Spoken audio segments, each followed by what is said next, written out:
चाहे माँ ही क्यों ना हो, यदि वो भगवान से दूर करने वाली है तो ऐसी माँ का त्याग कर देना ही धर्म है।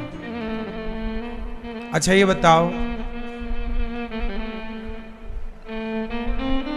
माँ तो सबसे बड़ी होती है।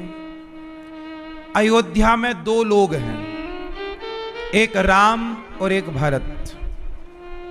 राम जी ने माँ की आज्ञा का पालन किया और भरत जी ने बिल्कुल उल्टा माँ की आज्ञा का उल्लंघन किया। क्यों? मैया सुन लो मेरी माँ, मैया ओ लाल मैया, मैया सुन लो मेरी माँ। राम और भाई भरत, राम और भरत दोनों भाई हैं। राम जी ने किया अपने माँ बाप की आज्ञा का पालन, बोलो हाँ जोर से। और भरत जी ने किया अपने माँ बाप की आज्ञा का उल्लंघन। तो अब बताओ कि आज्ञा पालन करने वाला बड़ा कि उल्लंघन करने वाला बड़ा? जोर से, जोर से, जोर से।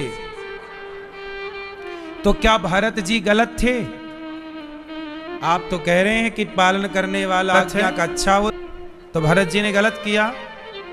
बोलो मेरी माँ, लाल मैया, भरत जी ने गलत किया कि सही किया? हैं? क्या कह रही हो मेरी माँ? भरत जी ने क्या किया?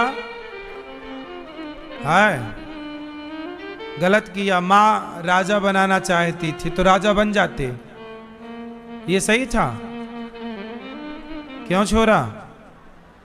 भरत जी को राजा बनाना चाहती थी क्या कही? तो क्या भरत जी राजा बन जाते, फिर ये सही था? माँ की आज्ञा का पालन करते तो भरत जी को राजा बनना पड़ता। क्यों? बोलो। यदि भरत जी माँ की आज्ञा का पालन करते तो भरत जी को क्या बनना पड़ता? अयोध्या का राजा। तो राजा बन जाना सही था भरत जी का? जोर से, जोर से।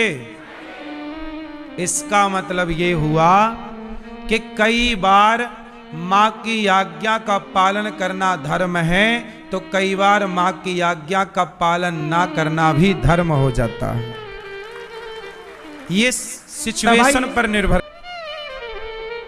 इसलिए कुंभकर्ण, कोई बाप अपने बेटे का नाम कुंभकर्ण नहीं रखता क्योंकि वो गलत के साथ खड़ा था, लेकिन विभीषण नाम रखते हैं लोग क्योंकि वो सही के साथ खड़े थे। बात ये नहीं है कि हम बात माँ की और बाप की बात माने कि ना माने, बात ये मूल में है कि तुम्हारा बाप कैसा है, हिरण्यकश्यपु जैसा है या दशरथ जैसा है, तुम्हारा भाई रावण जैसा है या राम जैसा, तुम्हारी माँ कैकेयी जैसी है या कौशल्या जैसी।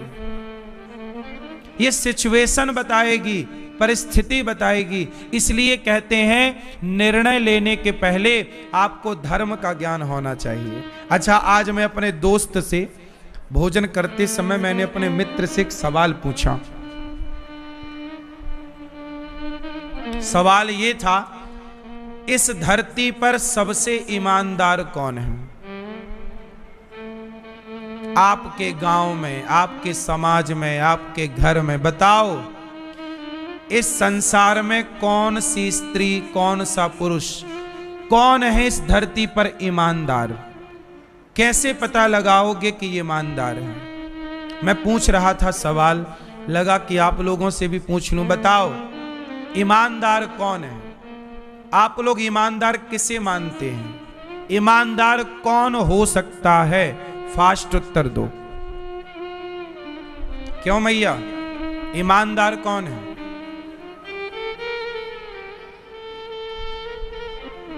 भैया बताओ, चश्मा वाले, ईमानदार कौन है? नहीं, कठिन है ना ये उत्तर? आप बताओ। कोई नहीं है? ये उत्तर बिल्कुल गलत। ऐसा हो ही नहीं सकता, सब बेईमान कैसे हो जाएंगे? आप बताओ। ईमानदार कौन है? नहीं, कोई नहीं, पता नहीं। आए भैया चुप, आप बताओ ईमानदार कौन है?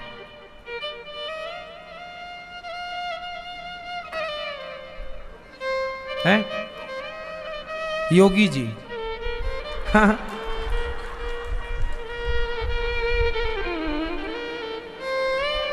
ईमानदार कौन है आप बताओ? हैं? माँ बाप। माँ तो पेट में ही मरवा देती है बेटी को। बाप तो अपने बेटी को ही ना पेट में ही निपटवा देता है आजकल कलयुग में। सुनो, आप सबका उत्तर अपनी अपनी जगह सही है, जो मूल परिभाषा है वो सुनो। इस धरती पर ईमानदार कौन है? सुनो, इस धरती पर ईमानदार वही है जिसको वास्तविक में धर्म का ज्ञान हो और जिसका प्रेम भगवान में हो।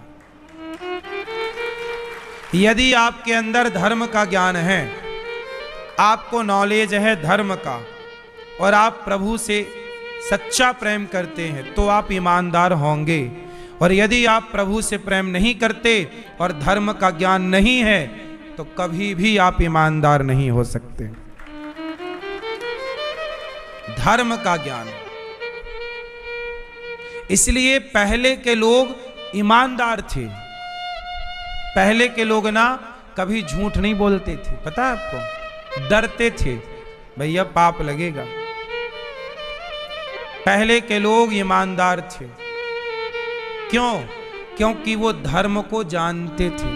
आज के लड़के, आज के लोग बात बात पर झूठ बोलते हैं। क्यों? क्योंकि वो धर्म को जान नहीं रहे। धर्म को जो जानेगा वो ईमानदार होगा। राम ईमानदार क्यों है? क्योंकि राम धर्म के ज्ञाता हैं। रावण बेईमान क्यों है? रावण भी विद्वान है। विद्वान होना और धर्म को जानना दोनों अलग अलग विषय हैं। विद्वान तो तोता भी हो सकता है, याद करा दो सारे विषय। कहेंगे कि भाई अनिरुद्धाचार्य पीते हैं तो हम भी पिए, क्या दिक्कत है? बड़े को देखकर समाज सीखती है, माँ बाप को देखकर बच्चे सीखते हैं। इसलिए हमें ऐसा बन के रहना है जिससे समाज सीखे, तो हमसे ये सीखे कि वो सेवा करते हैं अनिरुद्धाचार्य, तो हमें भी सेवा करनी चाहिए। अच्छे कार्य सीखो, अच्छी चीज देखो। इसलिए हम कोई भी ऐसा काम नहीं करते जिससे समाज को गलत प्रेरणा जाए, गलत मैसेज मिले। हर काम बड़े विचार करके करना होता। आप लोग भी थोड़ा विचार करके किया करो कि जो आप करोगे उससे आपके रिश्तों पर क्या प्रभाव पड़ेगा। अब देखो, अभी मैंने खबर सुनी, अभी नई खबर, एक लड़के का ब्याह लगा, लड़की देखने गया, तो लड़की देखने गया तो लड़की तो देखा, सास को भी देखे आया, है ना।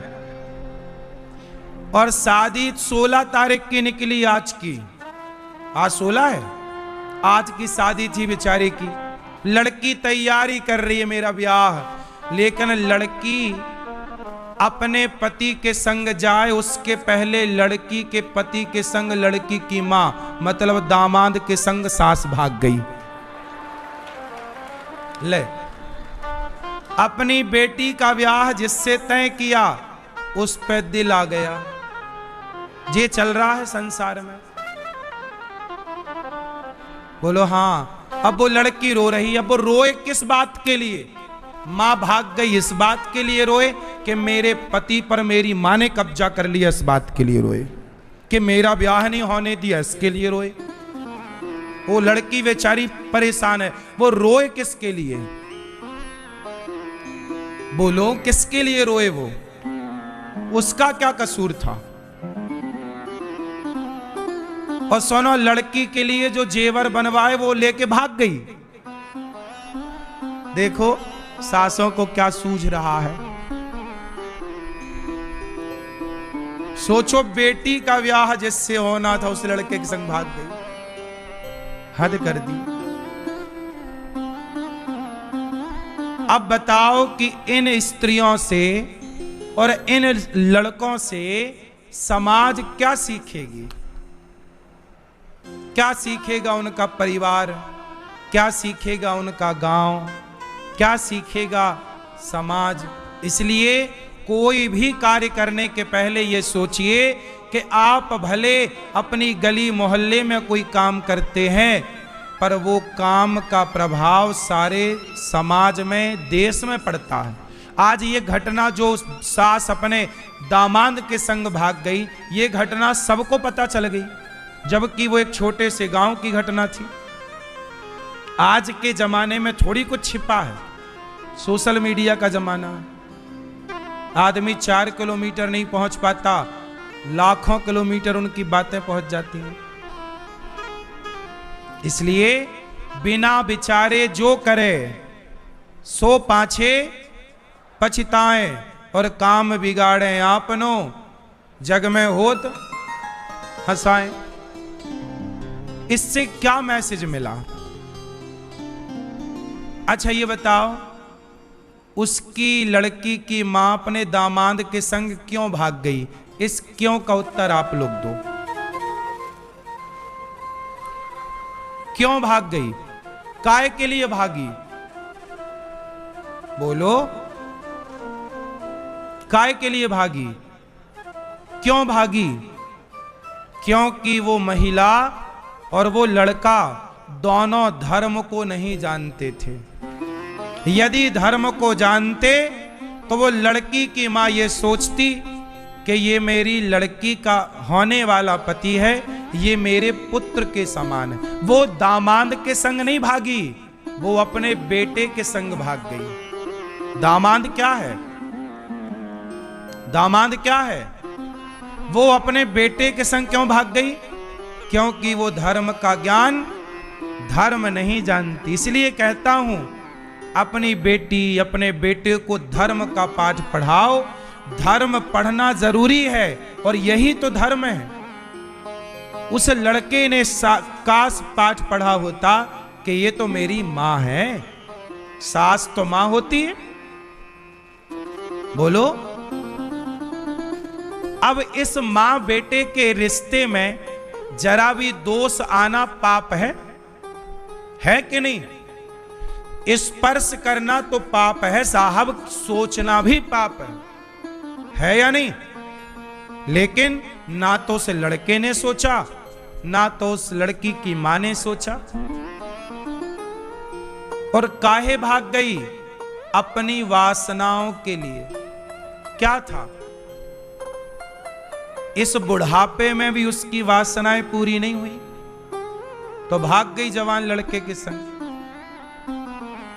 आजकल आदमी इतना वासनाओं में डूबा हुआ है। काम से कल ही मैंने कहा था, अंधे कितने तरह के होते हैं। कामांध।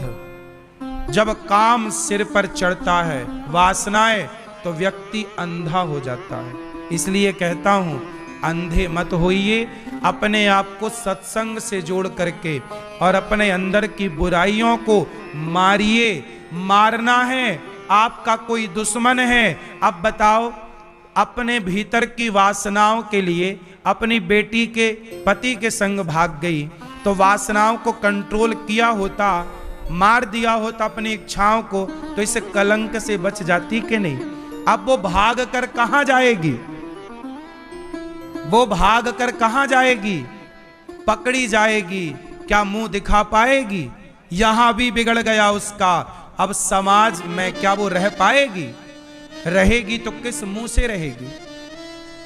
लोक भी बिगड़ गया, और मरेगी तो यमराज जी बड़ा डंडा रखे। रावण को कोई बचाने वाला मिलता? अच्छा ये बताओ, राम ने रावण के पीछे बाण क्यों नहीं लगाया? जयंत के पीछे तो लगा दिया, क्यों नहीं लगाया? अच्छा बताओ, गलती ज्यादा किसने की? जयंत ने पांव में चोंच मार के बड़ी गलती की या रावण ने सीता मां को चुरा कर बड़ी गलती की? दोनों गलतियों में बड़ी गलती, बड़ा अपराधी कौन है? जयंत की रावण? कौन अपराधी है? कौन? अपराध तो बड़ा रावण ने किया है। भाई सीता को चुरा कर ले गया, जयंत ने तो केवल पांव में चोंच मार दी। जयंत का अपराध तो रावण के अपराध के सामने बहुत छोटा है। लेकिन अपराध ज्यादा किया रावण ने, लेकिन राम ने उसके पीछे बाण नहीं लगाया। अपराध कम किया जयंत ने, बाण लगा दिया। सवाल खड़ा हो गया, प्रभु आपने ऐसा क्यों किया?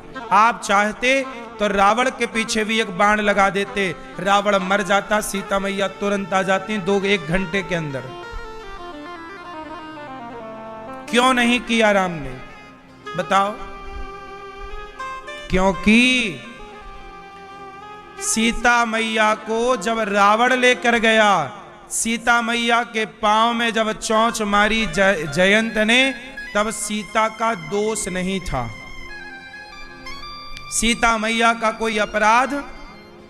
लेकिन जब रावण ने चुराया सीता मैया को, उसके पहले, चुराने के ठीक पहले सीता मैया से भी एक पाप हो गया था। कौन सा? सीता मैया ने लक्ष्मण जी का अपमान कर दिया था। जब मारीच को मारा राम ने, तो मारीच ने क्या बोला? हा लक्ष्मण। तो सीता मैया को लगा कि राम संकट में है, तो लक्ष्मण जी जाओ राम को जरा देखो, संकट में तुम्हें बुला रहे हैं। लक्ष्मण बोले, माता ये राक्षस की माया है, कोई राम को संकट में नहीं डाल सकता। देखा है जीवन में, प्रैक्टिकल देखा है। आप लोग ना बड़े साधु संतों का अपमान कर देते हो, करके चले जाते हो, लेकिन समझ लो नाश की तुम्हारी तैयारी शुरू हो गई। इसलिए ये मुंह दिया है भगवान ने, इसका मतलब ये नहीं कि कुछ भी बक बक करोगे, थोड़ा संभाल के रखो, कुछ भी ना बोला करो। साधु संतों को आप कुछ भी बोल देते हैं, आप जानते नहीं हैं, कुछ भी बोल देते हैं। संतों का, भक्तों का कभी अपमान ना करो, बड़ा पाप लगता है। अब बताओ, आप लोग ये बताओ कि गौरी गोपाल आश्रम में सवेरे सवेरे संत आते हैं, ये संत किसके भरोसे रहते हैं वृंदावन में? केवल भगवान के। अब बताओ, जो भगवान के भरोसे है, यदि आप उनका कुछ बिगाड़ोगे तो भगवान आपको छोड़ेंगे? अच्छा, मेरे भरोसे और तुम आंख दिखा रहे हो। फिर द्रौपदी को जब तक अर्जुन पर भरोसा था, भगवान नहीं आए, और जैसे ही अर्जुन के भरोसे को छोड़कर कृष्ण का भरोसा किया, प्रभु अब आप हो, और जैसे ही भरोसा किया तुरंत आए, चीर बढ़ाए कि नहीं? इसलिए भरोसे भगवान के रहो। जयंत चरणों में गिरा, भगवान ने क्षमा कर दिया। अब भगवान आगे गए अत्रि ऋषि के पास। अत्रि ऋषि ने प्रणाम किया, नमामि भक्त वत्सलम कृपालुशील कोमलम, भजामि ते पदाम्बुजम अकामिनां स्वधामदम, निकाम श्याम सुंदरम भवाम्बुनाथ मंदरम,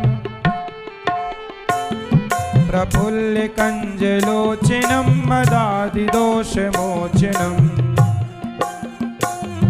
प्रलम्ब बाहु विक्रमम प्रभो प्रमेय वैभवम, निशंग चाप सायकम धरम त्रिलोक नायकम।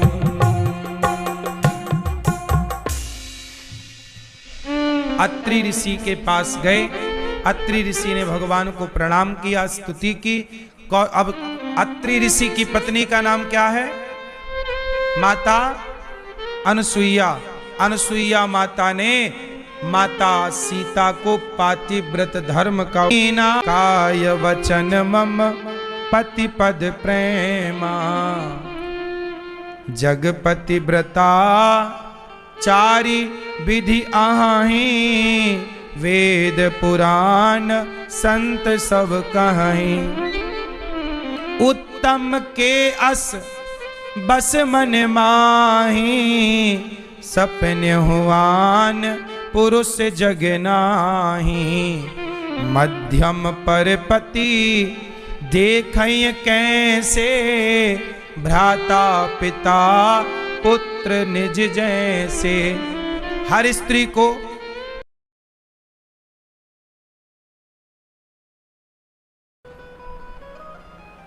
हर स्त्री के अंदर मोहित करने की ताकत है।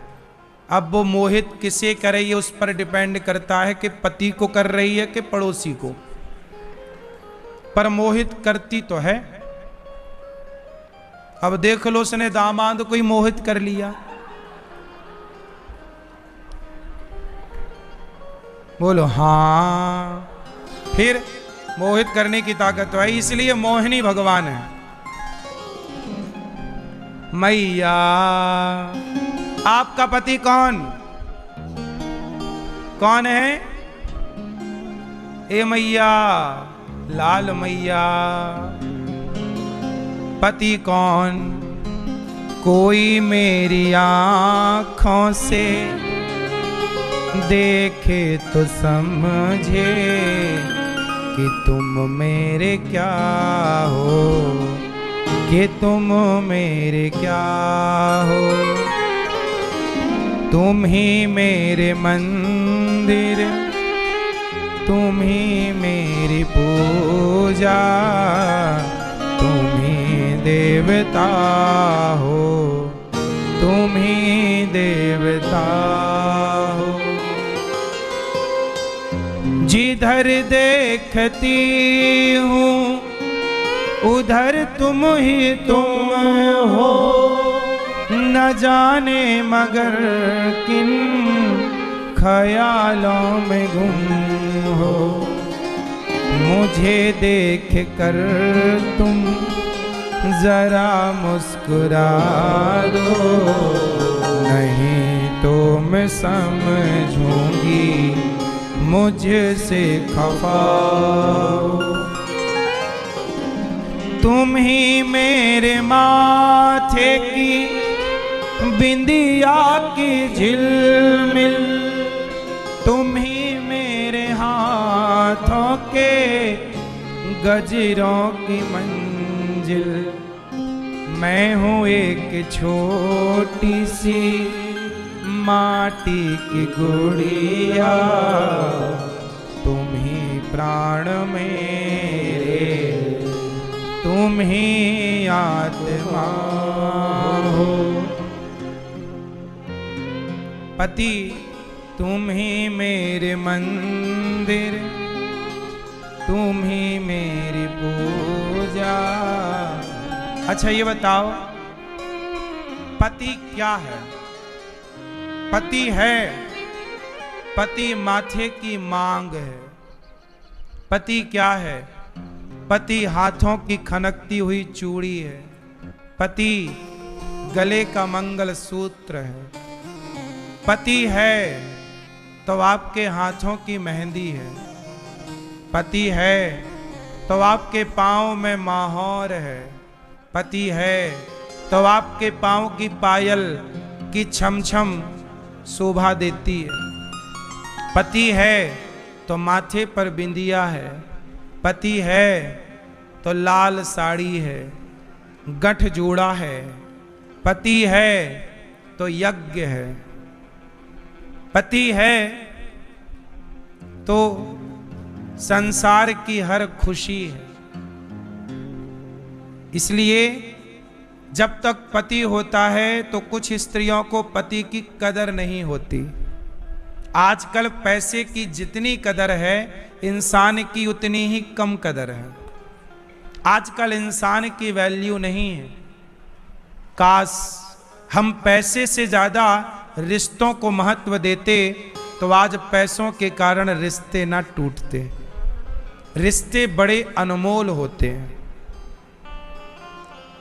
एक अच्छा जीवन साथी मिल जाना बड़ी कृपा से संभव है।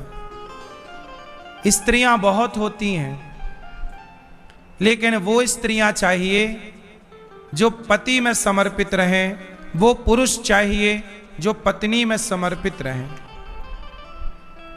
समर्पण वाले लोग अब कम रह गए। स्वार्थ आड़े आ गया है सबके। स्त्रियां जब तक पति होता है, कुछ स्त्रियां उसकी कदर नहीं करती। मर जाने के बाद रोने से क्या होगा? हम कहते हैं किसी के मरने में ना रोया करो। मेरा समझना, मेरा मानना, मेरा विचार थोड़ा अलग है।